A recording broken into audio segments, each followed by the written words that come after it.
from already and then understood. So a couple of things. One, and I like the question of data. There's something that we call, you understand? Hallucinations. You understand, right? Yeah. So in the language of AI, we call it hallucinations.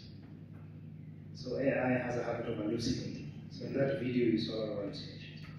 Hallucination means sometimes it tries to fill in a gap, but it is so convincing that you are not sure whether it is true or not. Because the problem with that video is I wasn't sure about the facts of it. I wasn't sure. Simply because it's crisp and it's articulate doesn't mean that the information was factual. So that's the problem with AI. And it's not just our data, it's data in general. So what we need to figure out, and when I went to the case of data, is that because you are media houses, you've existed for the last 60 years, it means you have data that you need to digitize. Then you train AI on your data. That's, I think, the value of your space. It means that if you have your own instance of artificial intelligence, you can then generate content that is historically accurate, but also currently relevant. That's, I think, the power of your space. So I think it's things you need to think about. And I talk about data, that's always like this. Because of journalists, you have, from your vantage point, your journalistic ethics, there's a way you curate your information, you fact check. So that doesn't exist with my Gen Z friends. You know, for them, they'll go take the video and upload. There's nothing that goes in between whether they're checking whether it's true or not. I can be convinced with this information. And because it was retweeted, spread, liked, it becomes fact. And that is our problem today. Fact is indistinguishable from truth. I always say it. Before it was the same, right? I'm wrong. We're not sure. Before fact was the truth, and the truth was fact. Today, fact is not necessarily the truth. Because the truth is what people believe. So if I watch this video and I believe it, that's fact.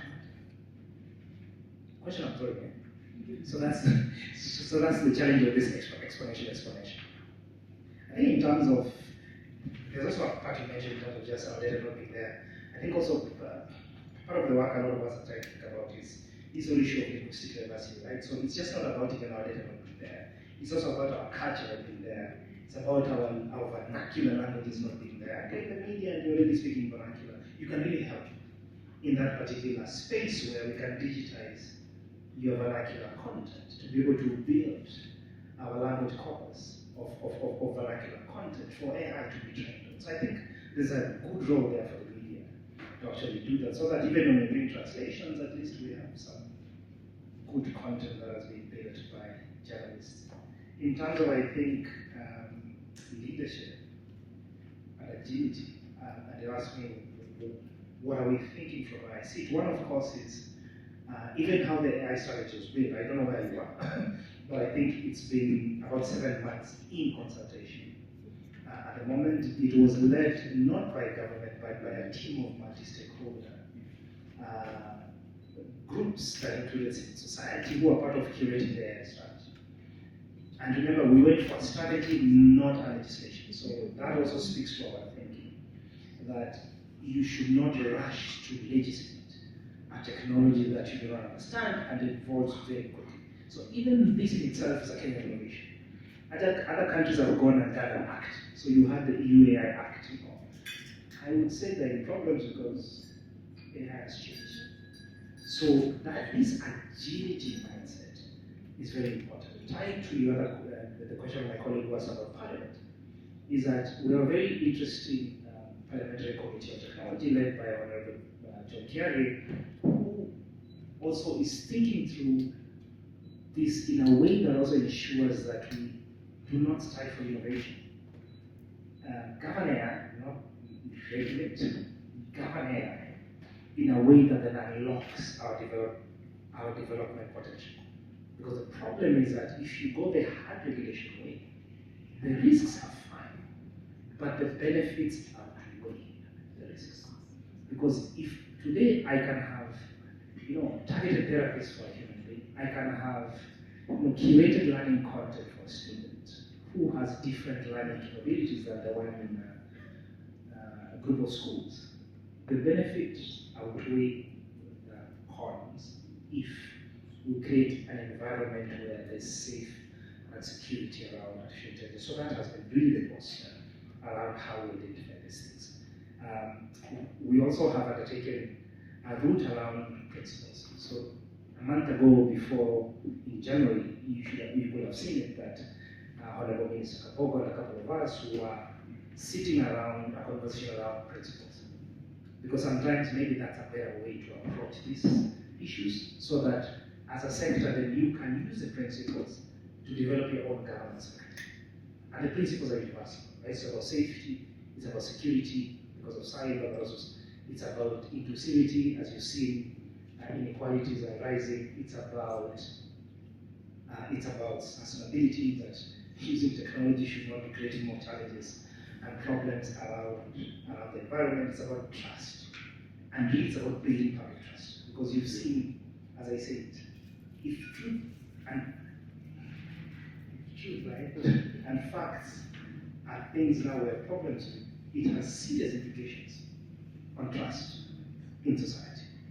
So trust by itself right now has to be a principle within which we apply on how we develop our very specific governance mechanisms. And you see, I'm really not touching regulation. I'm really trying to avoid that word because of the historical understanding of it. I would, in this space, and that's been our posture, is thinking about governance. And when I say governance in this context, it's about multi-stakeholder collaboration. We don't build AI, or unless somebody builds it and I don't know.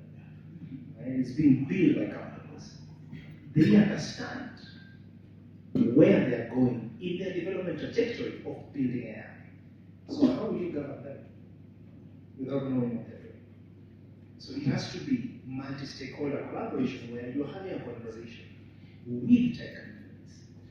And this is why Kenya and my team has been part of the international network of safety institutes of artificial intelligence. Because then we have a global collaboration, but also we test the models. We test them for their safety. We test them for their accuracy. We test them for their bias. Especially when, if you go to ChatGPT now and ask it to translate something into Swahili,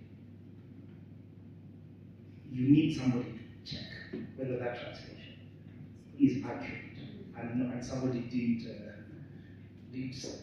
put something in there because it's generated. So I think I'll leave it at that. But as I said, we are open to a conversation. The president inaugurated a lab that I run in my office, and that lab is multi-stakeholder. We build a lot of use cases. Happy to bring you in and collaborate on those that you think we can work together on, whether it's to counter disinformation, whether it's to build capacity and capability. When you ask me where are you, we actually had a training last year. We brought TikTok last week to train media, especially the online, the digital media folks.